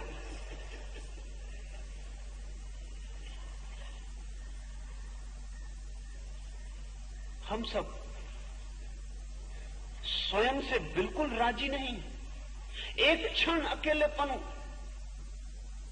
भारी हो जाता है। जितना हम अपने से ऊब जाते हैं उतना हम किसी से नहीं ऊबते। रेडियो खोलो, अखबार उठाओ, मित्र के पास जाओ, होटल में जाओ, सिनेमा में जाओ, नाच देखो, मंदिर में जाओ, कहीं न कहीं जाओ। अपने साथ मत रहो, अपने साथ बड़ा। कृष्ण पहला सूत्र देते हैं, स्वयं से संतुष्ट, स्वयं से तृप्त। स्वभावतः जो अपने से तृप्त नहीं है उसकी चेतना सदा दूसरे की तरफ बहती रहेगी, उसकी चेतना सदा दूसरे की तरफ कपती रहेगी। असल में जहां हमारा संतोष है वहीं हमारी चेतना की ज्योति ढल जाती। मिलता है वहां या नहीं ये दूसरी बात, लेकिन जहां हमें संतोष दिखाई पड़ता है हमारे प्राणों की धारा उसी तरफ बहने लगती। तो हम 24 घंटे बहते रहते हैं, यहां वहां, एक जगह को छोड़कर, अपने में होने को छोड़कर हमारा होना सब तरफ डमाडोल होता है। फिर जिसके पास भी बैठ जाते थोड़ी देर में वो भी उबा देता, मित्र से भी ऊब जाते, प्रेमी से भी ऊब जाते, क्लब से भी ऊब जाते, खेल से भी ऊब जाते, ताश से भी ऊब जाते। तो फिर विषय बदलने पड़ते हैं, फिर दौड़ शुरू होती है, जल्दी बदलो, नए सेंसेशन की, नई संवेदना की। सब पुराना पड़ता जाता है, नया लाओ, नया लाओ, नया लाओ, उसमें हम दौड़ते चले जाते। लेकिन कभी ये नहीं देखते कि जब मैं अपने से ही असंतुष्ट हूं तो मैं कहां संतुष्ट हो सकूंगा। जब मैं भीतर ही बीमार हूं तो मैं किसी के भी साथ होकर कैसे स्वस्थ हो सकूंगा। जब दुख मेरे भीतर ही है तो किसी और का सुख मुझे कैसे भर पाएगा। हाँ, थोड़ी देर के लिए धोखा हो सकता है। लोग मरघट ले जाते हैं किसी को, कंधे पर रखते उसकी अर्थी को, तो रास्ते में कंधा बदल लेते। एक कंधा दुखने लगता है तो दूसरे कंधे पर अर्थी कर लेते, लेकिन अर्थी का वजन कम होता है नहीं। दुखा हुआ कंधा थोड़ी राहत पा लेता है, नए कंधे पर थोड़ी देर भ्रम होता है, ठीक है, फिर दूसरा कंधा दुखने लगता है। सिर्फ वजन के ट्रांसफर से कुछ अंतर पड़ता है? नहीं, कोई अंतर पड़ता। अपने पर वजन है तो कंधे बदलने से कुछ न होगा, और भीतर दुख है तो सांची बदलने से कुछ ना होगा, और भीतर दुख है तो जगह बदलने से कुछ ना होगा। दूसरे में संतोष खोजना ही प्रज्ञा की अस्थिरता है। स्वयं में संतोष पा लेना ही प्रज्ञा की स्थिरता है। लेकिन स्वयं में संतोष वही पा सकता है जो दूसरे में संतोष नहीं मिलता है इस सत्य को अनुभव कर पाए। जब तक ये भ्रम बना रहता है कि मिल जाएगा, इसमें नहीं मिलता तो दूसरे में मिल जाएगा, दूसरे में नहीं मिलता तो तीसरे में मिल जाएगा, जब तक ये भ्रम बना रहेगा तब तक जन्मों जन्मों तक प्रज्ञा अस्थिर रहेगी। जब तक ये इल्यूजन, जब तक ये भ्रम पीछा करेगा कि कोई बात नहीं, इस स्त्री में सुख नहीं मिला, दूसरी में मिल सकता है, इस पुरुष में सुख नहीं मिला, दूसरे में मिल सकता है, इस मकान में सुख नहीं मिला, दूसरे में मिल सकता है, इस कार में सुख नहीं मिला, दूसरी कार में मिल सकता है। जब तक ये भ्रम बना रहेगा कि बदलाहट में मिल सकता है, तब तक प्रज्ञा डोलती ही रहेगी, कंपित होती ही रहेगी। ये विषयों की आकांक्षा, ये भ्रामक दूर के ढोल का सुहावनापन, ये चित्त को कपाता ही रहेगा। लेकिन आदमी बहुत अद्भुत है। अगर उसका सबसे अद्भुत कोई रहस्य है तो वो यही है कि वो अपने को धोखा देने में अनंत रूप से समर्थ है। इनफिनिट उसकी सामर्थ्य धोखा देने की। एक चीज से धोखा टूट जाए, टूट ही नहीं पाता कि उसके पहले वो अपने धोखे का दूसरा इंतजाम कर लेता है।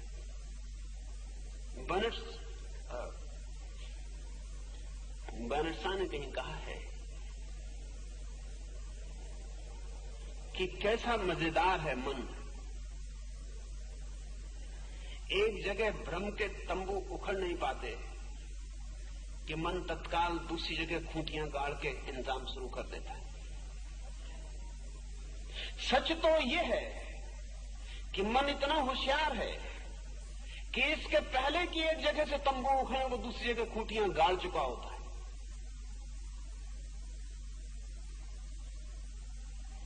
और हम सब इसको समझ लेते हैं। अगर पत्नी देखती है कि पति थोड़ी कम उत्सुकता ले रहा है तो वो किसी बहुत गहरे इंस्टिंक्टिव आधार पर समझ जाती है कि खूंटियां किसी और स्त्री पर गड़नी शुरू हो गई होंगी।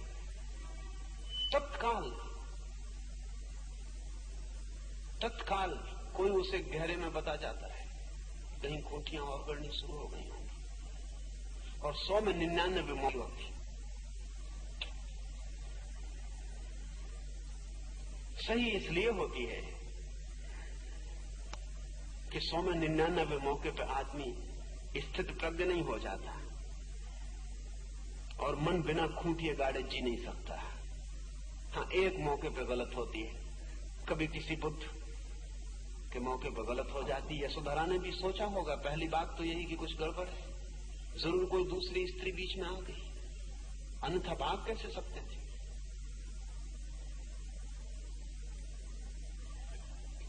इसलिए बुद्ध जब 12 साल बाद घर लौटे तो यशोधरा बहुत नाराज थी, बड़ी क्रुद्ध थी, क्योंकि वो ये सोच ही नहीं सकती कि मन ने कहीं खूंटियां ही न गाड़ी हो, खूंटियां ही उखाड़ दी हो सब तरफ से। और फिर भी बड़े मजे की बात है कि एक स्त्री को इसमें ही ज्यादा सुख मिलेगा कि कोई किसी दूसरी स्त्री पर खूंटियां गाड़ ले। इसमें ही ज्यादा पीड़ा होगी कि खूंटियां गाड़ी ही नहीं है, क्योंकि ये बिल्कुल समझ के बाहर मामला हो जाए।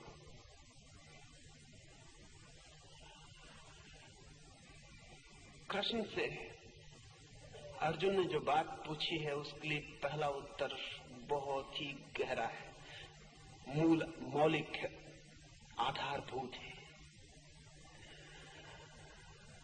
जब तक चित्त है कि कहीं और सुख मिल सकता है तब तक चित्त स्वयं से असंतुष्ट है। जब तक चित्त स्वयं से असंतुष्ट है तब तक दूसरे की आकांक्षा, दूसरे की अभीप्सा उसकी चेतना को कंपित करती रहेगी। दूसरा उसे खींचता रहेगा और उसके दिए की लौ दूसरे की तरफ दौड़ती रहेगी तो थिर नहीं हो सकती। जैसे ही दूसरे में सुख नहीं है इसका बोध स्पष्ट हो जाता है, जैसे ही दूसरे पर खूंटियां गाड़ना मन बंद कर देता है वैसे ही सहज चेतना अपने में स्थिर हो जाती, की घट जाती है। बायरन ने शादी की, मुश्किल से शादी की, कोई 60 स्त्रियों से उसके संबंध थे। हमें लगेगा कैसा पुरुष था, लेकिन अगर हमें लगता है तो हम धोखा दे रहे हैं। असल में ऐसा पुरुष खोजना कठिन है जो 60 स्त्रियों से भी तृप्त हो जाए। ये दूसरी बात है कि समाज का व्यय है, हिम्मत नहीं जुटती, व्यवस्था है, कानून है और फिर उपद्रव है बहुत। कर दिया के लिए उसने कहा पहले शादी फिर कोई और, पहले शादी अन्यथा हाथ भी मत छूना। शादी की, चर्च में घंटियां बज रही, मोमबत्तियां जली हैं, मित्र विदा हो रहे हैं, शादी करके बायरन उतर रहा है, सीढ़ियों पर अपनी नव वधू का हाथ में हाथ लिए हुए, और तभी सड़क से एक स्त्री जाती हुई दिखाई पड़ती और उसका हाथ छूट गया और उसकी पत्नी ने चौंक के देखा और बायरन वहां नहीं है, शरीर से ही है, मन उसका उस स्त्री के पीछे चला गया है। उसकी स्त्री ने कहा, लेकिन जैसे ही तुम्हारा हाथ मेरे हाथ में आया तुम मेरे लिए अचानक व्यर्थ हो गई हो। मेरा मन एक क्षण को उस स्त्री के पीछे चला गया और मैं कामना करने लगा कि काश वो स्त्री मिल जाए। ईमानदार आदमी है, नहीं तो पहले ही दिन विवाहित स्त्री से इतनी हिम्मत बहुत मुश्किल है कहने की। 60 साल के बाद भी मुश्किल पड़ती है कहना। पहला दिन भी नहीं, अभी सीढ़ियां ही उतर रहा है चर्च की। वो स्त्री तो चौंक के खड़ी हो गई, लेकिन बायरन ने कहा कि जो सच है वही मैंने तुमसे कहा है। ऐसा ही है सच हम सबके बाबत। कभी आपने सोचा है कि जिस पोर्च में खड़ी हो गई फिर कल दूसरी कोई कार सड़क पर चमकती हुई निकलती है और उसकी चमक आंखों में समा जाती, फिर वही पीड़ा है। जिस मकान के लिए आप दीवाने थे कि पता नहीं उसके भीतर पहुंच के कौन से स्वर्ग में प्रवेश हो जाएगा, उसमें प्रवेश हो गया है और प्रवेश होते ही मकान भूल गया, कोई स्वर्ग नहीं मिला और फिर स्वर्ग कहीं और दिखाई पड़ने लगा है, मृग मरीच का है। सदा सुख कहीं और है और चित्त दौड़ता रहता है। कृष्ण कहते हैं जब सुख यही है भीतर अपने में, तभी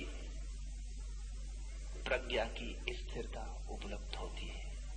अभी इतना ही, फिर सांझ।